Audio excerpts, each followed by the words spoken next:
Oke, assalamualaikum warahmatullahi wabarakatuh. Kembali lagi di channel Romi Aulia. Jadi di video kali ini terkait dengan materi perkuliahan daring ya, online. Jadi pertemuan kedua kalau di absensi di mata kuliah audit sistem informasi. Jadi yang akan kita bahas hari ini di video ini adalah mengenai dasar dari audit sistem informasi. Oke, silakan teman-teman simak videonya, semoga bermanfaat ya. Oke, sebelumnya untuk mendukung channel ini silakan teman-teman like, comment, and subscribe agar channel ini semakin berkembang.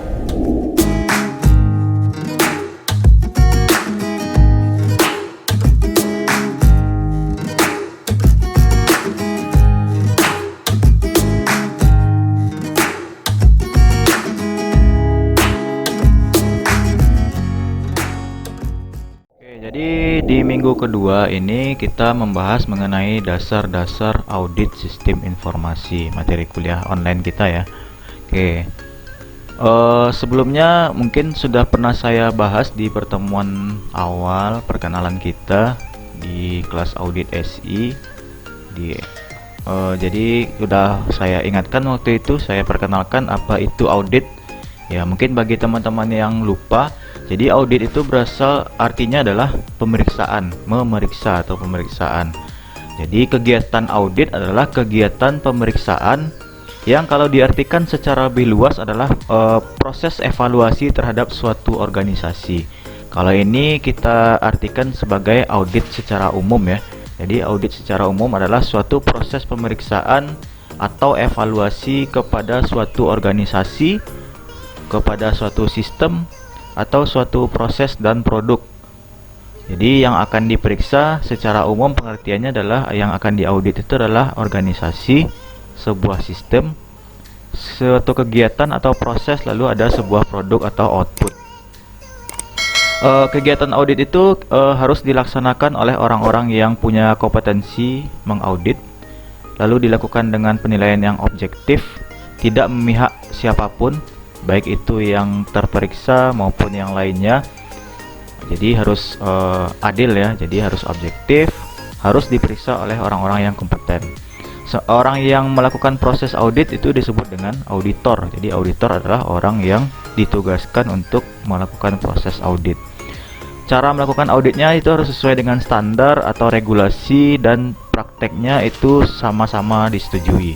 Jadi baik itu yang mengaudit dan yang diaudit itu harus sama-sama setuju dan sama-sama menerima.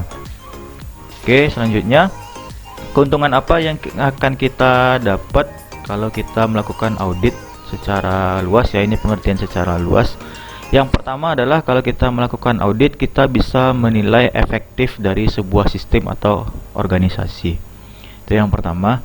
Yang kedua, apakah sistem dan atau organisasinya itu sesuai dengan kebijakan, jadi berjalan sesuai kebijakan, atau sistemnya itu sesuai dengan prosedur dan undang-undang yang berlaku. Oke, itu yang kedua. Yang ketiga adalah keuntungannya, auditor itu bisa nanti mengukur tingkat efektif atau efektivitas dari sebuah sistem, dan bisa menemukan kelemahan-kelemahan apa saja yang ada di sistem atau di dalam sebuah organisasi. Itu keuntungan audit secara umum ya. Terus selanjutnya, hasil audit itu bisa dijadikan nanti informasi untuk peningkatan mutu ke depan dari organisasi atau perusahaan. Itu secara umum. Lalu bisa meningkatkan pemahaman antar departemen di dalam sebuah organisasi. Dan hasil audit itu bisa nanti sebagai tinjauan oleh manajemen terhadap tindakan apa saja yang bisa mereka ambil terkait dengan resiko perusahaan. Oke, itu manfaat audit, tujuan audit secara umum.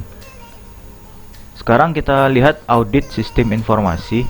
Jadi bedanya dengan audit yang lain, audit sistem informasi ini adalah mengumpulkan dan mengevaluasi bukti-bukti yang berhubungan dengan sistem komputer. Oke, di pertemuan awal itu sudah saya kenalkan tujuan dari audit. Jadi antara lain tujuannya adalah untuk melindungi aset yang dimiliki oleh perusahaan atau organisasi. Asetnya ada software, ada hardware, ada SDM-nya atau manusianya, lalu ada data yang dimiliki oleh perusahaan. Terus yang selanjutnya adalah tujuannya itu bisa menjaga integritas dari data. Jadi data yang terintegritas adalah data yang punya tingkat kebenaran yang tinggi, terus keakuratan yang tinggi, dan lengkap ya, datanya itu lengkap. Terus yang ketiga, memastikan sistem yang ada di organisasi itu, sistem informasinya itu efektif dan efisien. Kalau efektif juga sudah dijelaskan, efektif itu tepat guna, bisa membantu manajemen dalam pengambilan keputusan, bisa dipakai dan berguna untuk membantu pekerjaan, sangat membantu. Sementara efisien itu berhubungan dengan penghematan, terutama menghemat sumber daya yang ada di perusahaan. Jadi itu berhubungan dengan penghematan atau keuangan. Lalu yang terakhir ada fungsi secara ekonomis. Selain itu juga ada fungsi secara ekonomis. Kalau ekonomis itu artinya adalah keuntungan yang didapatkan itu jauh lebih besar daripada cost atau biaya yang dikeluarkan untuk membuat atau mengadakan sebuah sistem informasi. Oke, ini arti lainnya. Arti dari audit SI yang lain: mengumpulkan, mengevaluasi fakta-fakta atau kejadian, apakah sistem komputer yang aset SI itu terlindungi atau tidak, terintegritas atau tidak, efisiensi dan efektif atau tidak. Ini pengertian lain dari audit sistem informasi. Lalu ada pengertian lainnya adalah audit SI itu adalah upaya atau tindakan untuk mengevaluasi atau menilai apakah proses di dalam teknologi informasi itu sudah dilakukan dengan baik dan bisa mendukung tujuan dari perusahaan atau organisasi. Itu pengertian lain dari audit sistem informasi. Terus alasannya kenapa pentingnya audit SI itu dilakukan?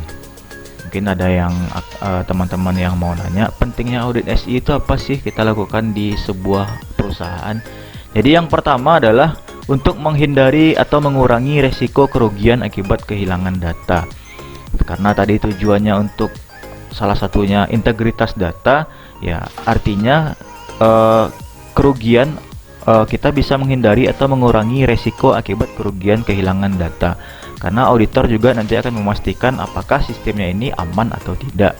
Itu yang pertama alasannya. Terus alasan kedua, untuk menghindari atau mengurangi risiko akibat dari salah pemrosesan menggunakan komputer. Jadi kalau sudah efektif dan efisien sistemnya, itu resiko kesalahan proses dengan komputer itu bisa dihindari atau dikurangi. Lalu selanjutnya bisa menghindari salah dalam pengambilan keputusan. Jadi kalau auditor sudah memeriksa sistem dan teknologi informasinya, nanti itu auditor bisa menilai apakah efektif sistemnya atau tidak. Karena sistem yang efektif tadi itu maksudnya adalah tepat guna, hasilnya nanti bisa dipakai oleh bagian manajemen dalam mengambil keputusan. Jadi kalau bisa informasi yang dihasilkan itu jangan sampai informasi yang salah, karena akan berisiko terhadap perusahaan. Lalu alasan penting selanjutnya adalah untuk menghindari kerugian karena penyalahgunaan komputer dan sistem informasi. Terus auditor bisa menilai harga hardware-nya, software-nya, lalu personil atau SDM yang terkait dengan sistem informasinya. Yang paling penting itu adalah memelihara data-data perusahaan, karena data-data perusahaan itu sifatnya sangat rahasia. Oke. Ini contoh beberapa penyalahgunaan komputer yang biasanya terjadi di organisasi atau di perusahaan. Yang pertama ada yang tipenya hacking, lalu ada yang menyebarkan virus, lalu akses fisik komputer secara ilegal, lalu ada yang menyalahgunakan hak akses. Itu contoh tipenya. Terus bentuk kegiatannya yang pertama adalah merusak aset. Ya, ini kalau diakses secara ilegal ya, fisik dari komputernya itu diakses secara ilegal. Contohnya dia bisa merusak aset. Contohnya asetnya adalah hardware komputer. Jadi itu kan kelihatan fisiknya dia rusak aset hardwarenya. Atau juga bisa merusak secara softwarenya. Dia tanamkan virus, dia sebarkan virus di dalam jaringan komputer dan sistem informasi. Itu yang pertama, merusak aset. Lalu mencuri aset, misalnya mencuri data data-data yang penting bagi perusahaan. Karena tadi kan aset SI itu ada software, hardware, data, dan SDM. Lalu merubah atau memodifikasi aset ya yang awalnya datanya sudah betul karena dia menyalahgunakan komputer yang ada di kantornya, di perusahaan, ya dia bisa merubah atau memodifikasi aset-aset terutama mengenai data. Terus selanjutnya pelanggaran privasi, ya melakukan akses ilegal terhadap akun seseorang, misalnya akun teman-teman dalam satu kantor atau perusahaan misalnya. Lalu mengacaukan sistem operasi, ya bisa tadi dengan menyebarkan virus atau merusak aset, biasanya menyebarkan virus ya. Lalu penyalahgunaan otoritas aset, harusnya dia tidak boleh login ke sistem atau tidak boleh mengakses ruangan tempat sistem informasinya, tapi malah disalahgunakan otoritas asetnya. Oke, terus kejahatan fisik lain antar sesama personil yang ada di lokasi atau di kantor. Ya, ini biasanya langsung ke fisik ya, kejahatan fisik. Itu contoh penyalahgunaan komputer yang biasanya terjadi di organisasi atau di perusahaan. Oke, ini bagan tujuan sistem informasinya tadi udah jelaskan, perlindungan aset yang terdiri dari hardware, software, SDM, dan data. Lalu integritas data itu terkait dengan keakuratan data, kelengkapan data, dan tingkat kebenaran data. Kalau efektivitas itu terkait dengan tepat guna atau tidak sistemnya. Lalu efisiensi itu berhubungan dengan penghematan. Lalu ada lagi satu lagi itu nilai ekonomis. Artinya adalah nilai dia bisa mendatangkan keuntungan lebih daripada biaya yang harus dikeluarkan untuk membuat sebuah sistem informasi. Oke, ini sudah dijelaskan aset, integritas. Terus aspek apa saja yang akan diaudit di dalam audit SI? Yang pertama, aspek yang akan diperiksa atau diaudit adalah terkait dengan conformance ya, atau kesesuaian. Maksudnya adalah sistem informasinya itu difokuskan kemana aja. Jadi apakah tujuan dari membuat SI-nya itu fokus atau tidak. Jadi di dalam kesesuaian ini yang dinilai yang pertama adalah kerahasiaan dari data. Apakah datanya itu cukup aman, cukup terjamin kerahasiaannya. Lalu integritas, terutama integritas datanya tadi udah dijelaskan. Lalu ketersediaan data dan sistem, maksudnya adalah sistemnya itu bisa dipakai atau tersedia kapan saja saat dibutuhkan. Itu terkait dengan kesesuaian ya. Yang kedua aspeknya adalah performance atau kinerja. Jadi yang dinilai di bagian kinerja adalah efektivitas tadi, tepat guna, efisiensi itu penghematan, dan handal sistemnya. Mungkin contohnya bisa dibutuhkan selama 24 jam harus handal misalnya. Dengan dibutuhkan dipakai secara lama, handal sistemnya itu sistemnya punya error yang minim. Jadi tingkat kesalahannya sangat kecil, itu baru bisa dikatakan sistemnya handal. Oke, jadi ada hemat atau efisien, ada efektif atau tepat guna, dan handal. Itu aspek yang kedua yang diaudit. Jadi yang maksud dari audit SI itu adalah memberikan informasi kepada manajemen. Jadi output dari audit SI itu nanti adalah berupa laporan yang bisa diberikan kepada manajemen, karena laporan itu berisi penilaian-penilaian yang real dari seorang auditor. Jadi nanti auditor itu bisa menyimpulkan apakah sistemnya itu setelah dianalisa, apakah sistemnya itu baik atau tidak, atau telah diimplementasikan dengan secure ya, dengan aman, tingkat keamanannya cukup memadai. Itu tergantung dari penilaian clear dari auditor. Oke, ini kita lihat dulu ruang lingkup di dalam audit SI. Jadi yang pertama, ruang lingkup di dalam audit SI adalah auditor itu mengidentifikasi sistem yang ada yang sedang berjalan. Itu yang pertama, ruang lingkupnya. Yang kedua adalah auditor itu harus memahami seberapa besar atau seberapa pentingnya sebuah sistem informasi yang ada di suatu lokasi atau di suatu perusahaan untuk mendukung kebutuhan strategis dari perusahaan tersebut. Itu yang kedua, ruang lingkup dari SI. Yang ketiga, auditor itu harus mengetahui bidang mana saja atau area mana saja atau kegiatan mana saja yang didukung oleh sistem informasi di organisasi tersebut atau di perusahaan tersebut. Itu ruang lingkup yang ketiga. Yang keempat adalah auditor itu harus menganalisa eh, seberapa penting data dan informasi yang diinputkan dan dihasilkan oleh sistem. Jadi auditor itu harus menilai seberapa penting sih data yang diinputkan dan informasi yang dihasilkan oleh sistem dalam rangka mendukung keputusan, terutama keputusan yang akan diambil oleh bagian manajemen perusahaan. Terus ruang lingkup selanjutnya adalah auditor itu harus mengetahui, harus paham hubungan atau keterkaitan antara data, pengelolaan sistem, dan transfer informasi. Jadi penyebarluasan informasi. Itu auditornya harus paham antara datanya, terus cara mengelola datanya yang ada di dalam sistem, lalu bagaimana cara mentransfer informasi atau menyebarluaskan output dari sistem informasi. Selanjutnya ruang lingkupnya adalah auditor harus bisa mengidentifikasi apakah ada gap atau kesenjangan antara sistem dengan kebutuhan perusahaan. Jadi harusnya sistem itu bisa mengakomodir seluruh kebutuhan perusahaan. Jangan sampai ada jarak atau gap atau kesenjangan antara sistem dengan kebutuhan dari perusahaan. Lalu auditor itu disarankan untuk membuat mapping, pemetaan mengenai aliran informasi yang ada di dalam organisasi atau di dalam perusahaan. Contohnya aliran sistem informasi ya. Jadi dia harus membuat mappingnya dulu atau gambarnya dulu terkait dengan aliran-aliran atau flow dari informasi yang ada di dalam organisasi atau di perusahaan. Sekarang kita lihat metodologi atau bisa dikatakan cara auditor dalam melakukan audit sistem informasi dan teknologi informasi. Yang pertama caranya itu bisa dengan cara survei ya.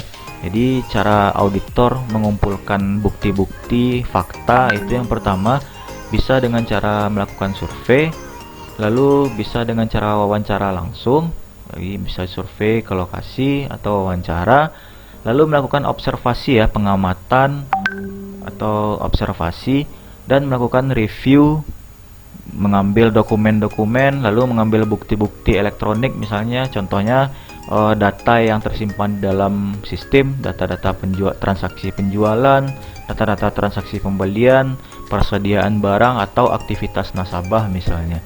Itu metodologi yang bisa digunakan oleh auditor dalam mengumpulkan bukti-bukti dari audit. Sekarang kita lihat tahapan dari auditnya, tahapan pemeriksaan sistem informasi. Yang pertama yang harus dilakukan auditor adalah tahap perencanaan. Jadi di dalam tahap perencanaan ini yang harus dilakukan auditor yang pertama adalah menetapkan ruang lingkup yang akan diaudit. Jadi itu di dalam tahap perencanaan, kegiatan pertama yang dilakukan oleh seorang auditor adalah menetapkan ruang lingkup dan tujuan dari audit sistem informasi. Jadi ruang lingkupnya di mana, lokasinya di mana, terus tujuan dia mengaudit nanti tujuannya apa. Jadi itu harus dipikirkan di tahap perencanaan atau tahap planning. Itu yang pertama, kegiatan yang harus dilakukan di tahap planning. Lalu yang kedua adalah mengorganisasikan tim audit. Maksudnya di sini adalah membentuk tim auditnya. Terus siapa-siapa saja yang anggota tim audit ini, tugasnya apa. Jadi pembagian orang, pembagian tugas, pembagian jadwal. Jadi fungsi dan tugas. Posisinya sebagai apa? Apakah dia anggota tim audit atau ketua atau koordinator tim audit misalnya. Itu di tahap pengorganisasian tim audit. Yang ketiga adalah di tahap planning ini, di situ auditor juga harus paham dan belajar mengenai operasi bisnis dari klien yang akan diperiksa. Apakah misalnya dia bergerak di bidang jual beli, ekspor impor, atau di bidang perbankan misalnya, itu kan terkait dengan operasi bisnis dari klien yang akan diperiksa. Itu yang ketiga. Jadi dia harus paham nih, di tahap planning dia harus paham kegiatan dari operasi bisnis kliennya. Lalu yang keempat, di tahap perencanaan yang harus dilakukan adalah dia harus kaji ulang dulu atau harus pelajari ulang dulu hasil dari audit sebelumnya yang pernah dilakukan oleh auditor lain. Jadi mungkin sistem ini sudah pernah diaudit di beberapa tahun sebelumnya misalnya, lalu ada hasil auditnya, Lalu sebelum diaudit lagi, diaudit ulang, auditor yang baru ini harus mempelajari atau mengkaji ulang laporan atau hasil audit yang pernah dilakukan sebelumnya. Lalu yang terakhir adalah di tahap planning, auditor dan timnya itu harus menyiapkan program-program dan bagaimana cara teknik-teknik yang akan dipakai selama proses audit SI. Oke, setelah masuk ke tahap planning, masuk ke kedua, yaitu tahap pemeriksaan lapangan atau field work. Jadi kegiatan yang dilakukan auditor dan timnya adalah mengumpulkan bukti-bukti informasi, contohnya berupa data yang diminta atau ditanya kepada pihak-pihak yang terkait. Contohnya ada manajemennya, operatornya di situ, dan karyawan-karyawan lain. Itu yang pertama yang dilakukan. Yang kedua adalah mengumpulkan data bisa dengan cara wawancara langsung, atau menyebarkan kuesioner, atau melakukan survei dan observasi langsung ke lokasi pemeriksaan atau ke lokasi audit. Itu yang kedua. Oke, itu kegiatan yang dilakukan di tahap kedua, yaitu pemeriksaan lapangan atau field work. Sekarang masuk ke yang ketiga, tahap terakhir, yaitu membuat report atau laporan. Jadi di tahap report ini yang harus dilakukan auditor adalah setelah dia mengumpulkan data-data dan informasi, maka data yang didapat itu harus dihitung ya.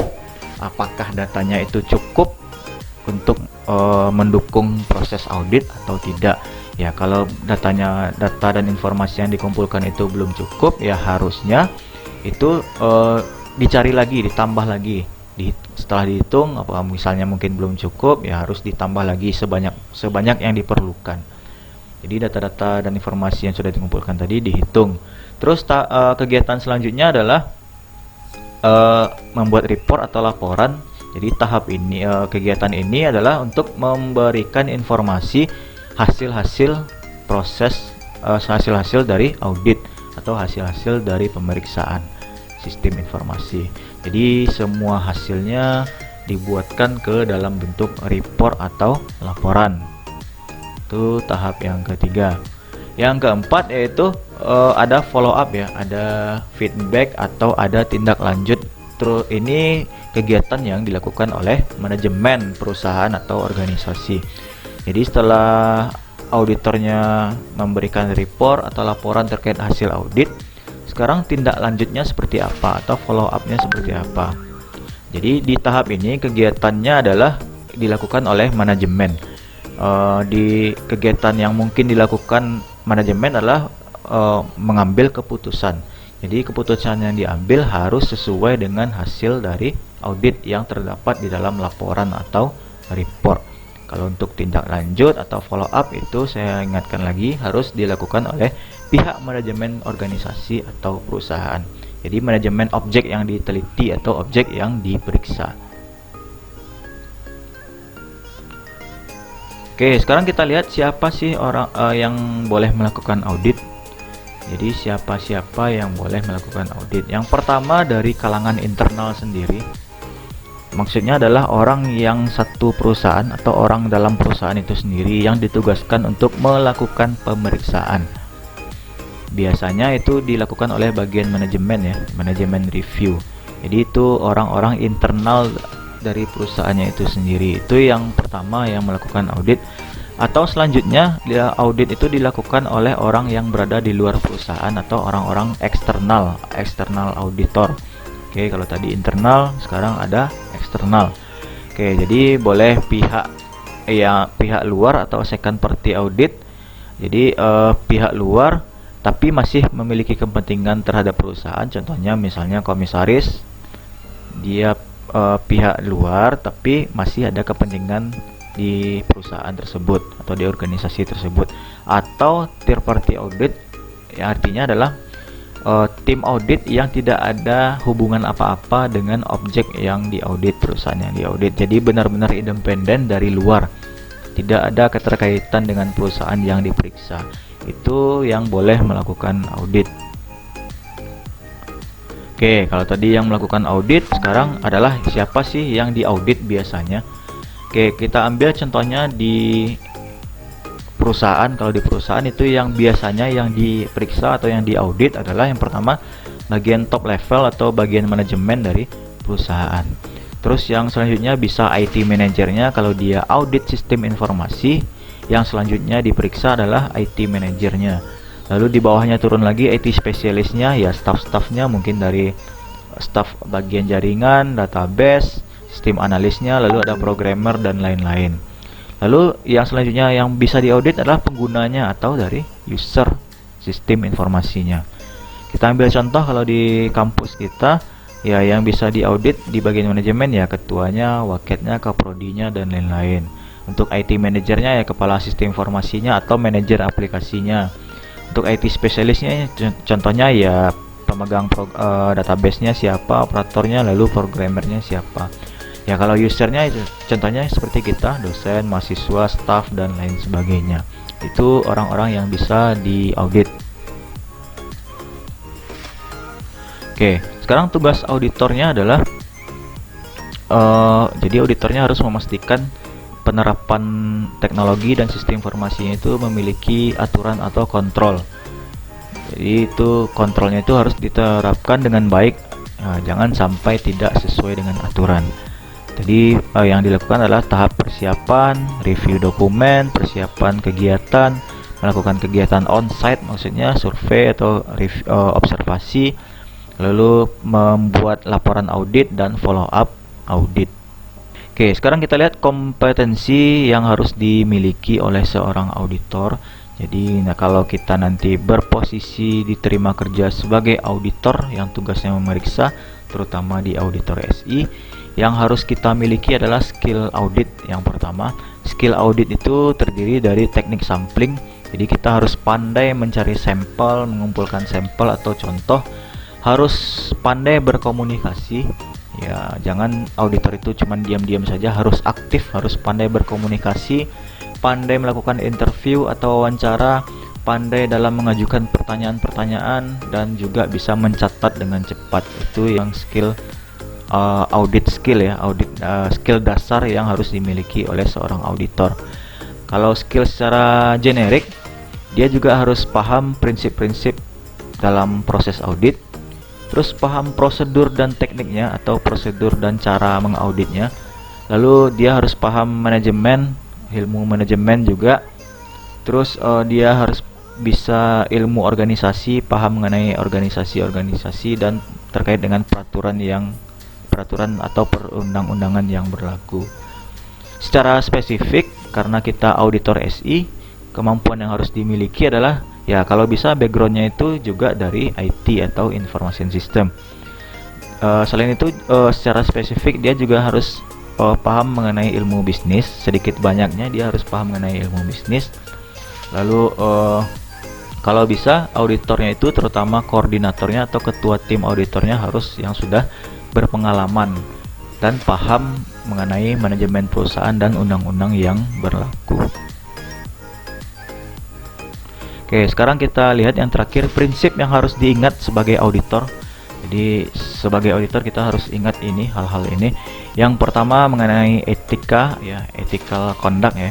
Jadi yang pertama dia harus profesional. Jadi dia harus pandai menempatkan dirinya sebagai seorang auditor, jangan sampai mudah dipengaruhi oleh siapapun. Terus selanjutnya ini yang paling penting adalah dia harus jujur, apapun hasil yang dia temukan, bukti yang dia temukan, data dan informasi yang ditemukan harus dibuat sejujur-jujurnya dikatakan. Harus memiliki integritas. Jadi setia, harus memiliki integritas, bisa menjaga rahasia, terutama rahasia klien yang mereka audit. Lalu harus bijaksana, pandai membagi tugas dengan anggota. Jadi nggak ada yang terlalu banyak tugasnya, jadi sama rata, harus bijaksana. Jadi itu kode etiknya ya. Untuk fair presentation-nya, dia harus membuat laporannya itu secara jujur dan akurat. Jangan sampai ada report yang dibuatnya itu salah. Jadi harus sesuai dengan apa yang dia temukan selama proses audit. Oke, kalau untuk pertimbangan, lalu selanjutnya adalah prinsip profesional. Jadi kalau ada pertimbangan-pertimbangan itu harus sesuai dengan fakta atau data dan informasi yang sudah dikumpulkan. Dan yang terakhir dia harus independen. Jadi tidak terikat atau tidak memiliki kepentingan apapun, terutama dengan klien yang mereka periksa audit SI-nya. Mungkin sekian saja materi kita di pertemuan pertama mengenai dasar audit sistem informasi. Bagi teman-teman yang ingin bertanya, silakan tinggalkan di pesan di kolom komentar, insya Allah akan kita jawab. Oke, sekian saja. Assalamualaikum warahmatullahi wabarakatuh.